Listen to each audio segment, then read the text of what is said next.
It's something I look back on and I kind of go, I should have been more. Bolder or Yeah, I should just have do kind of it? just. Yeah, because now it's like, yeah, you just do it.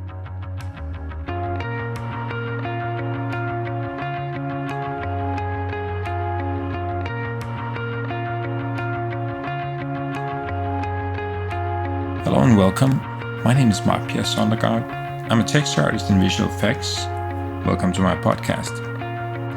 Let's be honest, a life and a career as a working artist can be very fulfilling, but it's not for the faint of heart. It's filled with challenges and obstacles, and the path forward is not always clear or simple. On this podcast, we discuss all of this openly and honestly with experienced artists who have already walked that road. That's why I call it the naked texture artist. There are many podcasts that focus on and celebrate all the big achievements in visual effects and animation. But my career as a texture artist has not been one unending victory lap. So personally, I'm more interested in learning how my fellow artists handle the hard things, when things don't work, when things break, or when we're expected to produce the impossible. All of that stuff that takes place behind the curtain. So I invite you to join me on this journey. Hopefully together we can learn from the artists who went before us, save ourselves some scars and some tears, and increase our joy as working artists. Welcome to the Naked Texture Artist. Hello fellow artists. This has been in the works for a little while. I have a running list of artists who I would really like to pick their brains for whatever reasons. Some of them sadly still don't know that I love them from afar. Others already know, but are just very hard to pin down. A few months back, I managed to batch together recordings with a set of 5 artists and 1 recruiter. So I'm really excited to start blending this new cast of characters in with the voices you already know. First up is Jami Gigot. I came across her at Scanline some years ago. Jami has a lot of intriguing things I really would love to investigate further. I've been in this crazy line of work for the past 13 years. Over the course of that time span, I've worked in 1 billion different studios and teams. They say that an employee doesn't leave bad jobs, they leave bad managers. The impact of that relationship with your immediate manager is just such a huge part of whether you have an enjoyable experience with a gig or not. Add to that the already very fraught existence we have in this line of work. Our work is constantly scrutinized and criticized. It has to be completed under really tight deadlines, with technology that's constantly shifting under our feet. This is a really hard world to live in. That has to be acknowledged. In all of that, your immediate manager or supervisor can be a powerful multiplier of whatever else is going on. They can be a wall that shields you from the storm, so you have the peace to carry out the work, or they can be another stone you have to carry as you're already drowning. Over the course of these 13 years, I want to say I've had 4 excellent such leads. Not flawless by any stretch of the imagination at all, but people you trusted to have your back.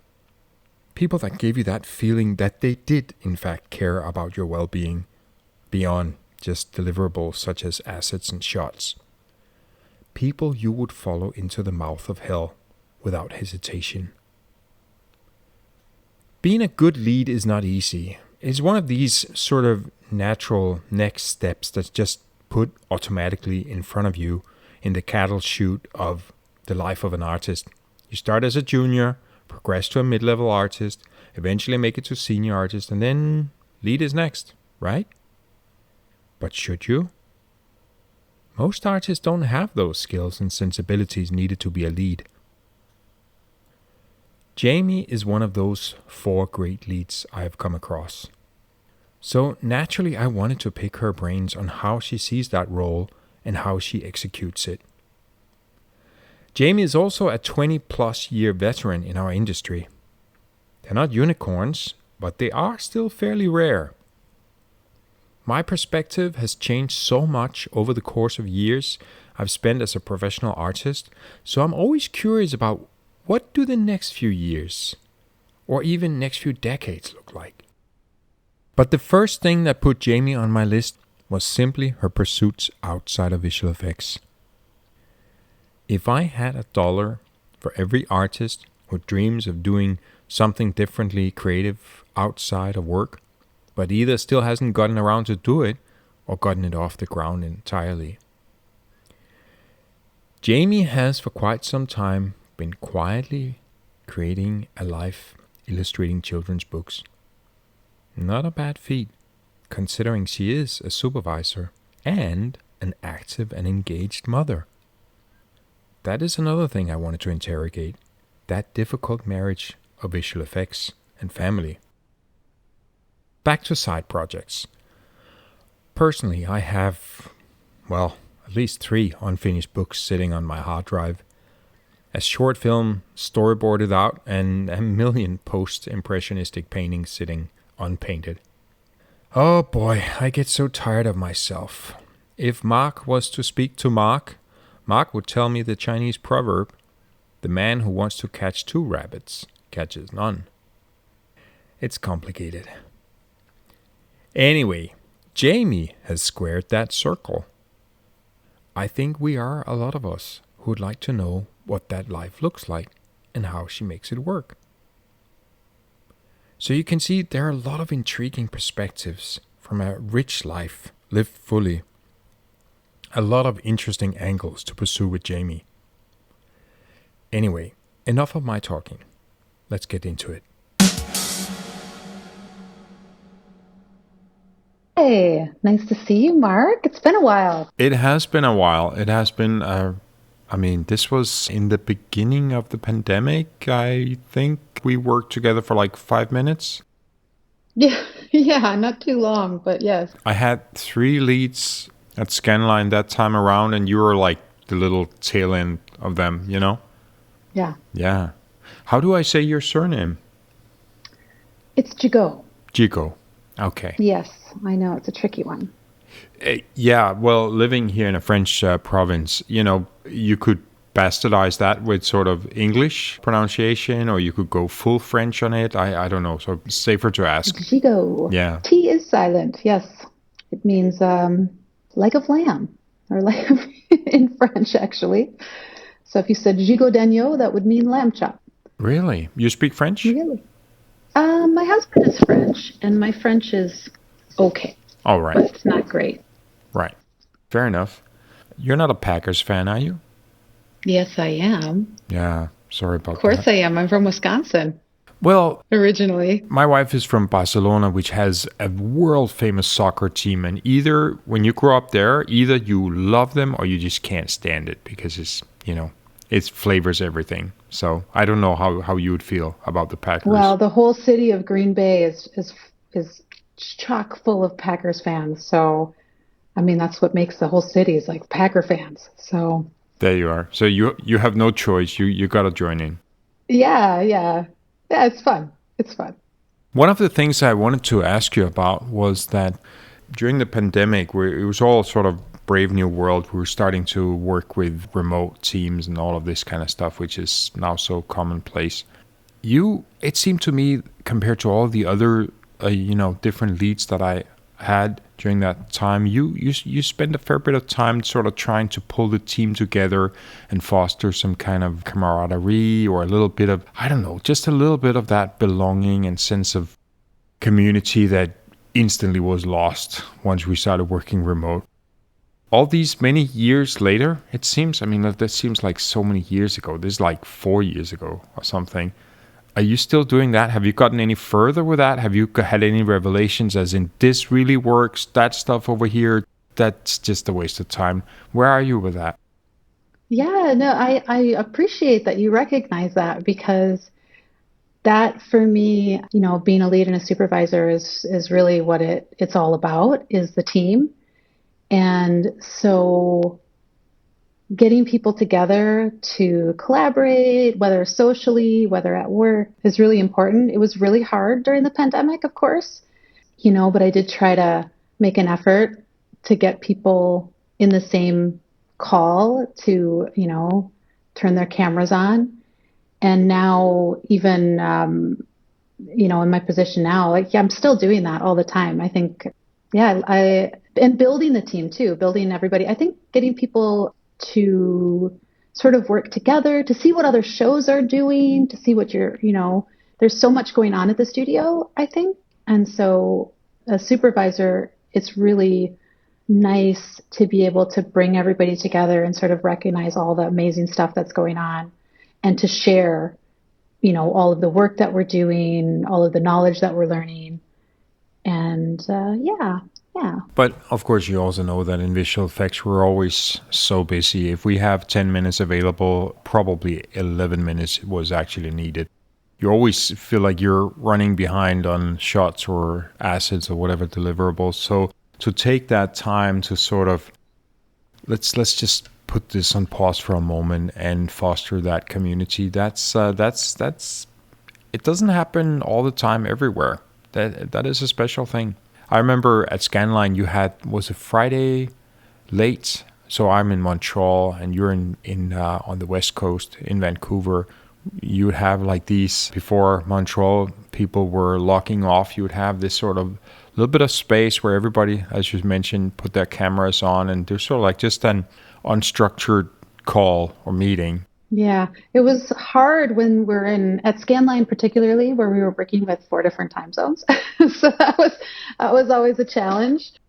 But yeah, I like bringing people together. As a team member, I felt that it gave you a small little window where you felt seen, which otherwise kind of fell through the cracks, as in you're just a name and a number in an apartment somewhere, turning in things into a machine and hoping there'll be somebody else on the other end of the line, sort of like, hello, anybody hear me? See me? No, anybody? Totally. And, I'm in meetings a lot. And so I'd be in meetings all day and I'd be talking to the artists individually. But a lot of times I think I might be the only person that they're talking to all day, So for me, it's really important to reach out and, just, be able to have a space where the person can talk to you about what they're doing, how their day is going, what they're working on, so that they're not in a vacuum, completely in their own world doing stuff. I mean, obviously you want to do that sometimes when you're in your zone, but it's important. We work together as a team, we're making movies. So. Yeah. That's something we've lost working remotely. I loved so much, like you just pop over to your desk mate. What is he or she working on? That looks cool. Show me how you're doing that. Or somebody wandering past your desk and the same interaction happens, and you learn so much from each other, and you just also reinforce with each other that we're human beings together on this journey. You're not just in solitude. You're part of a team, and so for sure. I much appreciate it that you are trying to put these things into place. The reason why I wanted to speak to you specifically is because you have quite an active life on the side as an illustrator and an author of children's books. And I think a lot of visual effects artists, this is something we do for a paycheck, and there are absolutely enjoyable moments in this work that we have. But creatively, we're mostly doing somebody else's vision. So if you have all of these fantastic ideas, this is maybe not the place where you can expect to express them through your day-to-day work. So a lot of us have these dreams and about, I'd love to do this other thing on the side. And you've been going at it pretty vigorously. What have you put out now? Like, I'm counting 8 books. 5 of them are your own, or something like you've contributed to 8 books and 5 you've written yourself. Is that about right? So I have 6 published books, and I have 2 more forthcoming.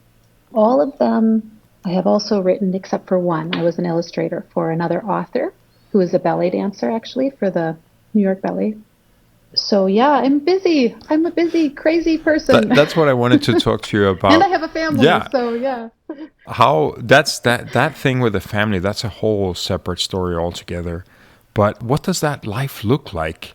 Having such a, something that looks like quite a sizable. This is not just some little hobby thing you're doing. Having a sizable second life as an artist outside of all already, I would imagine, a demanding job as a texture supervisor that's going to eat as much time as you'll let it. What does that look like? You once told me that you don't have time to watch TV.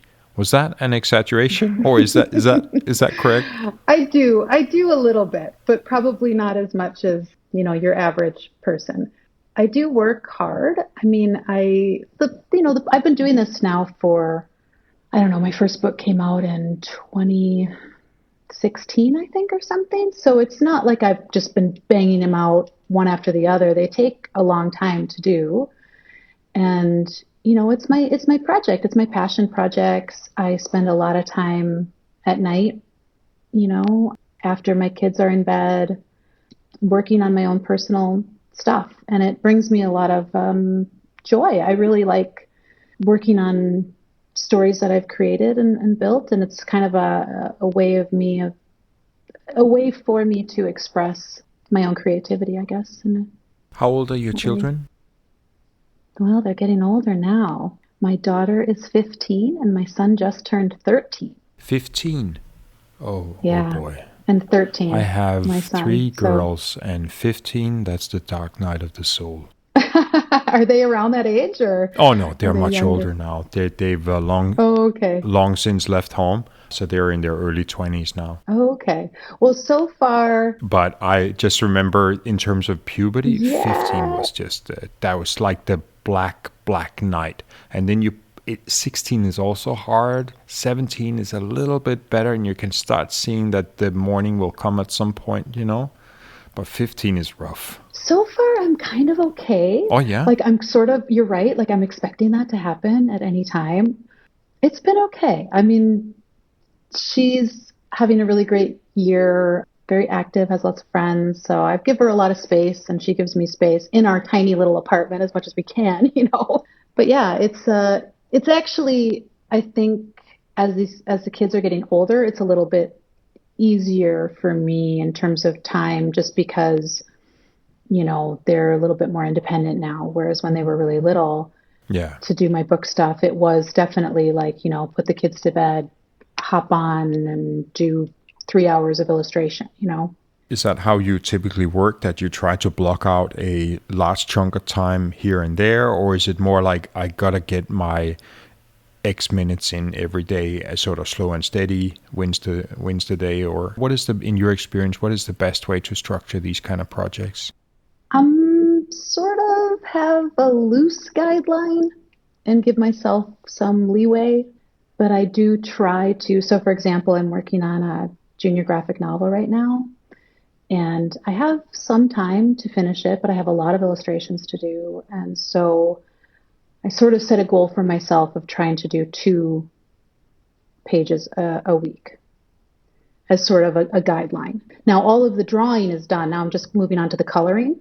So I'm just doing the coloring now, which makes it a little bit easier. I think when you're actually working on the development process, that can take a little bit longer. The illustration itself, you're still discovering and figuring things out, but it's a little bit more straightforward because it's not still all in your head. You've kind of got it figured out at that point, if that makes sense. I was talking to Myriam Catrin, a senior texture artist at Weta, who also has been drawing comic books in her spare time. And it seemed to me that she would have a bit of both, where you have a little bit every so often. And then she basically took, I think it was a 6 months period, and just did a massive Hmm. sprint to get it over the finishing line. Yeah, I mean, I've been fortunate enough that I have asked for a bit of unpaid leave in between projects and have been able to dedicate a few weeks here and there to kind of working on my books. I don't think I could have managed without that time completely because you do need, a little bit of, you can't just keep going all the time without, being able to kind of solely focus on it a little bit. So I've been fortunate. Yeah, good ideas take time. You gotta have some breathing space in between where things can percolate in the background. Definitely. I ask all of my guests if it's possible to have a family and a life in visual effects. And I'm thinking, well, there is me and then there is you. And all the rest of them are singles or in a relationship but no children. There's actually a lot more than you realize. And I think now as I've gotten older in this career, I know a lot more parents. For a while, I felt like I was the only mom. I knew a lot of dads. I was like, where are the moms? Like, I don't know any moms. Um, but yeah, I think there's a lot of people that can manage. It's funny. I mentored a little while over at Think Tank, and I had two young women that were my mentees, and that was one of the first things they asked me, do you think we can have a family? Which was really amazing. And I said, yes, of course you can. You absolutely can. It doesn't come without challenges, for sure. I'm very lucky that I have a very supportive partner, for example. But yeah, it's absolutely possible, and I think more and more people are starting to realize that. And I think companies are being a little bit more flexible as well than they used to be. I think, there is this understanding that people have lives and that the work needs to get done. But, if you have a little bit of flexibility, you're still going to perform. You might have hours that are a little bit different or whatever. You need to take your kid to soccer and then work through lunch. That's okay. That's fine. I think early in my career, I was always a bit worried about that flexibility. I'm going to be seen as cutting out early to take my kid to daycare or whatever. And it's something I look back on and I kind of go, I should have been Bolder more. or just do it. Yeah, I should have kind of just. Yeah, because now it's like, yeah, you just do it, and I completely understand. If other people on my team have to do this or have to go this place, it's completely understandable because we all have lives, right? Yeah, Outside of you can work. have anything in life, but you can't have everything, though. I find that having children, there are choices that you just cannot make because of that. Like, I've turned down really, really nice shows that I would have loved to have worked on, that would have done wonders for my career, but that would have meant taking Mm, our daughter out of school, moving to another location, and schooling wise, I learned that sets a child back a year, maybe 2 years in intellectual mm, educational development every time you do that. So that just wasn't an right. option because so something else is going to give, and but you can absolutely you can still make a reasonable, nice career all the same. You just can't have everything at the same time in terms of family. And then, of course, as you say, it's a two-person job, so a supportive partner, absolutely, that makes the world go around. Well, that's incredibly, incredibly key and helpful for me personally. I mean, yes, I don't think it's the right thing to necessarily go and chase an amazing film to some other location where you're going to pull your kids out of school or something like that. At the same time, I think that it is important that if you are open and honest to your supervisors and your leads and say, set some boundaries at the beginning of a show, it doesn't necessarily mean that that show's not going to work for you. You know, I know that in this industry, people tend to work a lot of overtime, but I think it is possible to avoid that in a lot of ways. I mean, you do get to the end of a show and things get crunched, and something took 6 weeks longer in modeling, and then for texturing, we're like, what? It's squished, right? Sorry, that's all that's left. Yeah. Yeah. So a lot of that really comes down to communication though, right? And talking to production and explaining what's happening and seeing how much leeway there is and seeing where you can manage things better. so that you can avoid, like, try to avoid overtime and work smarter, right? By maybe you set your textures, maybe you do some temp textures just to get it downstream so that lighting can pick it up and comp can pick it up, even if it's temporary, so that things kind of keep flowing. You know what I mean? So I think there are ways to try to avoid it. Of course, it's unavoidable sometimes. Everybody knows it's visual effects after all, but you Yeah, know, there are definitely factors that are outside of your control. Like you can't, at least as a maybe it's different from at the level where you're operating as a supervisor, but as an ordinary artist, bid times are out of your control. If yeah, somebody bids yeah, 5 seconds on a hero assets, then that's too bad. That's a lot of ghost hours you're looking at there. But definitely work smarter, as you're saying. As I'm going through your resume there and your list of films on IMDb, I have to mention this. I can't believe you worked on The Curse of the Golden Flower. Is this real? yes, I did. So many years ago. I absolutely love that director, Zhang Yimou. I was doing previs Yeah. on that. How? Talk to me about that. I mean, not a big visual effects spectacle, maybe, I don't know, but those. Yeah, no, that was one of my, at the time I was living in London.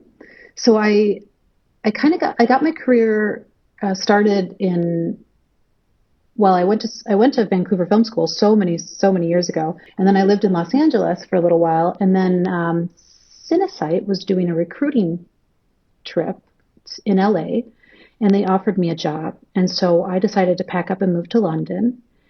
And for a couple of years, I worked at Cinesight, and then I went over to MPC, and that was a project that I worked on at MPC with actually Angela Barson, who is a visual effects supervisor, one of the only women supervisors that, at the time was, I was working pretty closely with her on that project. It was a fun show. Yeah. It's a long time ago. Yeah, it's just a little.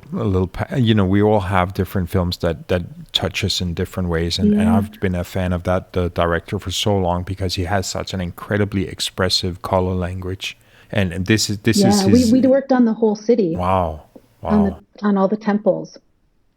It was good fun. so cool, so cool. Oh man, when you're looking at films, there are so many projects where you're thinking, oh man, I wish I'd worked on that. Just for because maybe the story touches you or some visual in there speaks to you. Do you have anything that you're looking at and you're just like, that would have been so much fun to work on? I mean, Well, when I was working at MPC, actually, uh, they were also doing, some of the Harry Potter films. oh yeah. And I have to say, I really kind of wish I would have gone on one of those because I was always working on something else. I was working on the Da Vinci Code. I was working on, other things. So I kind of missed out. And I do kind of wish I would have worked on those just because I do love the films and I watch them so much with my kids. So Man, those films, they bankrolled all of the visual effects artists, paid their mortgages, put their kids through college, what have you, for quite a while. That was yeah, that was the engine that drove the London visual effects scene for they quite a few do. And they years. mostly hold up. Mostly. There's a few digi doubles that are a bit ropey, but What can you do? well, the tech has improved so much, right? Yeah, So yeah. for the time, it was actually pretty amazing. I mean, I'm by my count, you've been in the industry for well over 20 years now. Can you believe it? I know. I can't believe it. Wow. You're making me feel really old now, Mark. No, no, no. Hey, I think we're probably about the same age, you and I. I'm gonna guess. I'm not gonna Yeah. embarrass a lady asking for her age, but I had another career before all of this. But I just wonder sometimes because like you have certain milestones that you pass in terms of how you understand things and how you see yourself as part of that world and all of that. So your first year feels very different from your fifth year. And let's say your Hmm. fifth year feels very different from your 10th year. What is the difference between year 10 and year 20 in broad strokes if you sort of cast your mind back? Where are you right now, year 20? I wonder, what does that feel like? I'm 12 years in myself. And Right. I know a small handful of people that have been doing this for 20 years. I know one person that's done it for 30. And I always Yeah. I always marvel at what does that feel like when you get to that point. Well, that's a great question. I think I have more confidence Really? now. No imposter syndromes anymore? No, I definitely still have that. Okay. I mean, confidence, I guess, in maybe just not taking myself so seriously, you know, if that makes sense. I mean, I think I have a better understanding of the whole system a little bit more, I think. When you say system, you don't mean pipeline, or you mean the whole business that we're in, or Yeah, I think the business, the how I mean, I'm still learning, of course, all the time. I mean, even 20 years in. obviously I mean the Um, ground is shifting beneath our feet with it technology. So absolutely, absolutely it is. I mean, how does it change? I don't know. I'm doing different things now, I guess, in a certain way. I'm interacting with more people. I have a lot more meetings, so that in that way it changed. Yeah, I'm actually really enjoying. So I just joined ILM a few months ago, and I'm doing quite a lot of on the box painting again, which I'm really quite enjoying. It's a lot of fun because I for a while I was feeling a little bit worried that I was getting rusty, you know. I just wasn't focusing on like an asset from start to finish and being able to really carry it through. And so I am enjoying getting back into that and kind of mixing it up with a little bit of management, but also a lot of the work, which is fun. how do you like Sino? Oh yes, you are an XLM, XILMer, right? A little bit. So you have been there. Yeah, I was there in 22, I want to say. 22 and Um, 23. yeah, it's got its quirks, let's say. Really, really powerful UV tools in there Very that I powerful, wish I incredibly. could just have on tap over in Maya or any other application. There are definitely some really, really cool UV tools there. Yeah, there's some cool stuff. I mean, conceptually, the idea of having this built with different tracks for different departments and whatnot, and everybody kind of using that as a hub is the idea. And I think that's really brilliant, you know. I suppose Scanline had a little bit of that with the version browser as a sort of a central hub that could do, well, maybe they didn't have as many functions as Sino, but no, never mind. These are just, if you see the notebooks, I have inch thick notebooks full of notes on Sino's commands and all the bits and pieces you're trying to learn in order to understand and wield that piece of software that cannot be learned anywhere else. Of course, that's the joy of proprietary software.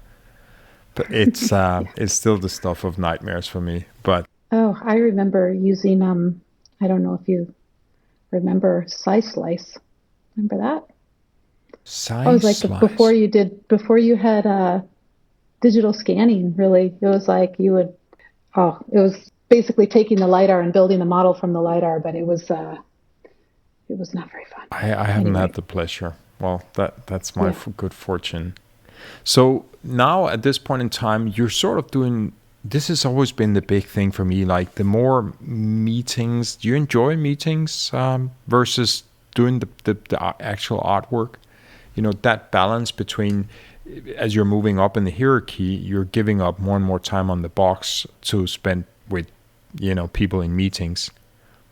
Has that been a significant drawback for you, or you see that as a different challenge altogether, or have you resented that? I mean, that's what I think. I probably would. If you take more than 20% of my time and spend it on meetings, then I'm going to be an unhappy camper. But other Yeah. people might like it. I don't know. Yeah, I mean, I don't know. It depends. It depends on how necessary it is. I mean, sometimes I would rather just be working if it's not that relevant to me. But, you know, at the same time, I think to keep everybody informed on what's happening and in the different parts of the show is important. And to have little catch-ups on where bottlenecks might be, you really kind of need that to help resolve things. Yeah, I mean, I'm not a huge, like, it's not like I love meetings, but I do like seeing people's faces and talking and communicating with people. I think that is one part of my job that I really enjoy. Collaborative, um, collaboration with other departments. Gives you a chance for that bit of humanity that we're maybe lacking when we're working remote so much. Yeah, I mean, I think this is the thing, right? Like working on my books thing, it is my own personal work, but it is quite lonely, right? Like I talk Yeah. to maybe an editor or an agent every once in a while, but you're not you're not working with people. You might maybe, have a writing partner or something that you might periodically exchange emails with or something like that. But I think what I do like about my visual effects job is that it is much more collaborative and working with a team, and it's part of it that I really enjoy.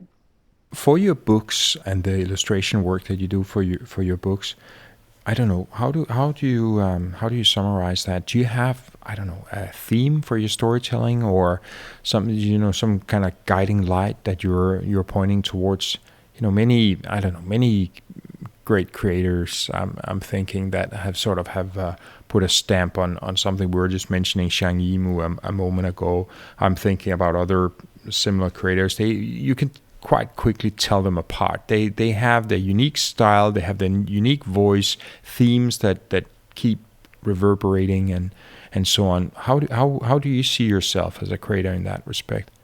Do you Oh have gosh, honestly, a theme you formulated, or just one you stumbled upon, or no. Oh gosh, no. I don't know. I mean, I'm just trying to figure it out because I like doing it, It's not I don't have a grand plan really. There are certain themes that pop up in my work. Things like imagination and, you know, uh, I don't know. That's a hard question, Mark. That's a hard one. okay, no Yeah, I mean, problem. I just really I enjoy creating for children. I think they're an incredible audience. I think that they can benefit so much from that format of reading and I find it for me that storytelling in that way is actually very very similar to filmmaking. It's almost like a storyboard. It's a very visual format, and I find that what I like about it is that it's like a puzzle. It's like trying to solve this puzzle. You've got 32 pages to make something. You have to fit so much into those 32 pages to make it, you know, really tight and to work as a story, which is challenging, and I enjoy that kind of challenge, I guess. Is your work informed by your own children, or not at all? Well, certainly, I mean that they've had an influence on my life, so yes. Okay, so in a broad But I sense, mean, you get, but not sort of yeah, in a like your broad daughter sense. one day says something to you and you're like, oh, let me make uh, I don't know, like, Mom, where does the ants live? Next thing you're making a book about No, well, this insects is in your exactly how it backyard. all started, actually. This is exactly how it all started because I I had always thought I would work on, maybe making like a short film. And I have, in fact, started to do that. And I found it all kind of a little overwhelming. You're quite dependent on, other people. And I just wanted to make a story. And so it started because, in fact, my daughter pointed at the moon one night and she said, "Hey, Mom, I think the moon's following us." And this was a long time ago. We were playing softball out in the field. And that sentence, "the moon is following us," sort of sparked this idea. And I wrote a little kind of like a poem about it. And then I started to dive into it a little bit more and started illustrating it and just sent it off to a few small publishers and thought, let's see what happens. I didn't really have a grand plan of like, oh, I'm going to try to be a children's illustrator and I'm going to do this. It just, I got really lucky that a little publisher picked it up and it got me really excited and I kind of just sparked the joy for me to carry on making those books. So Huh. So you stumbled. It wasn't like you were a fan of the medium and you think I want to make something like that, but you just kind of stumbled upon that and had a I had been success reading a experience and lot. then went from there. Kind of. I mean, I had been reading a lot of children's books because at the time my kids were really young when I first started. And I always thought it was a gorgeous medium. I mean, it's just amazing. And there's so much talent out there. And there's just such a variety of different types of illustration and stories, And yeah, I don't know. I thought it might be something to try. Sure. Yeah. Good enough. Sometimes that's all it takes, right? Isn't that what Woody Allen said? 80% of success is just showing up. Just have a go. See what happens. Yeah, that's true. I think with anything, whatever your hobby or interest is, it's actually, that whatever somebody said one time, what is it, 10,000 hours? Yeah, to get good. If you spend enough time. Yeah, and this is the thing, like with my books, I mean, I was really, I look back and I kind of cringe a little bit because I go, oh gosh, and I'm like, there's so many artists that are so amazing out there, and I admire very much and aspire to get to that level maybe at some point in my life. But I think you have to, even if you're not, even if you don't make the most amazing thing in the world, I think putting it out there is the only way that you're really going to improve and to get feedback. And you kind of have to start somewhere, right? So, I mean, when I was saying that I was feeling more confident before, I don't think I meant in a way like confident in my skills. I'm more comfortable with my mistakes in certain ways, if that makes sense. I think that makes a lot of sense. This reminds me of something that the film director Joss Whedon said, something to I'm butchering his wisdom there, but something like something half bad, whatever, not terribly good, but finished is infinitely better than something perfect that is never finished. Exactly. So yep. you gotta get it to good enough, put it out there, and just go again. I think Stanley Kubrick said something to that effect as well. You just learn film, make a film with whatever you have available, go again, over and over. Totally. And I think that's absolutely true. And maybe that's why I'm drawn to projects that have a definitive ending, Yeah. Because at some point it has to be done, and it might not be the most amazing thing you've ever produced, but it's a stepping stone to the next thing, right? What is the end game for this then? Jami Gigot will be back in a future episode.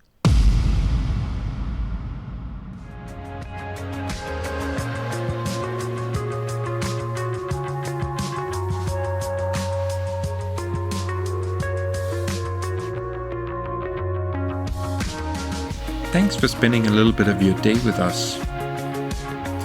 We have a tiny bit of housekeeping to do on the way out. If this episode has been helpful to you, why not share the podcast with your colleagues and friends? If you'd like to support the podcast, I'd appreciate if you bought me a coffee. You can do that on Ko-fi.